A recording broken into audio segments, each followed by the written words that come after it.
महाभारत का वो रहस्य जो आज तक किसी को भी नहीं पता है, यह एक पौराणिक, अकल्पनीय, अविश्वसनीय कथा है जिसे देखकर आप चौंक जाएंगे कि क्या होता अगर भीष्म पितामह और बर्बरीक के मध्य युद्ध होता, तो इस युद्ध का परिणाम क्या होता और कौन सा योद्धा सर्वश्रेष्ठ और शक्तिशाली है। वैसे तो खैर दोनों योद्धा ही सर्वश्रेष्ठ अपराजित है, पर पहले हम आपको इनकी शक्तियों के बारे में बता देते हैं।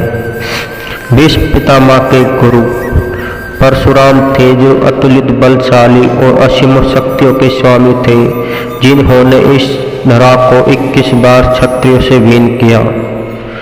ऐसा माना जाता है कि पितामह भीष्म अपने गुरु परशुराम से भी अधिक शक्तिशाली थे और उन्होंने युद्ध में परशुराम को भी परास्त कर दिया।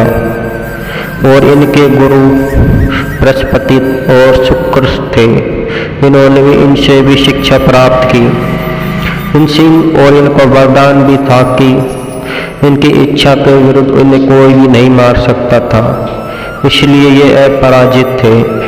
और इनमें इतना सामर्थ्य था कि ये तीनों लोकों पर अपना राज्य स्थापित कर सकते थे।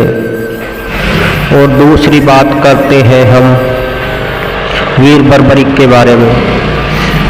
वीर बर्बरीक भीम के पोते और घटोत्कच के पुत्र थे, जो बचपन से ही अतुलित बलशाली और मायावी भी थे।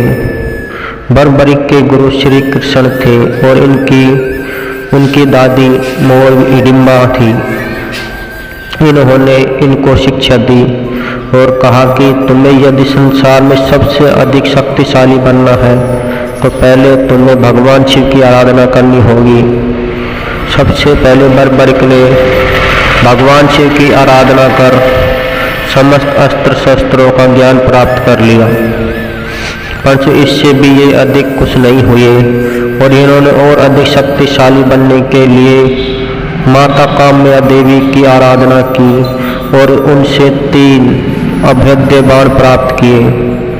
ये बाण इतने शक्तिशाली थे कि इनसे किसी भी बड़े से बड़े युद्ध को क्षण भर में समाप्त किया जा सकता है। इससे चिंतित होकर इससे युद्ध करने की कोई भी कल्पना नहीं कर सकता था।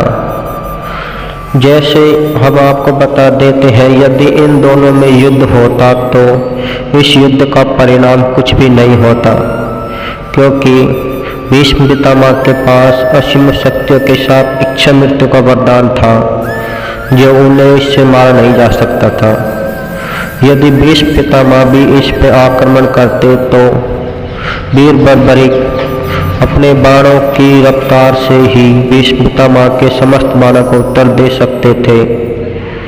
इसलिए हम आपको नहीं बता सकते, कोई भी नहीं बता सकता कि इन दोनों में युद्ध होता तो कौन अधिक शक्तिशाली था और कौन कमजोर, क्योंकि दोनों ही योद्धा अपराजित थे। और इनकी शक्तियों का आकलन तो आपने सुन ही लिया कि कितने शक्तिशाली थे।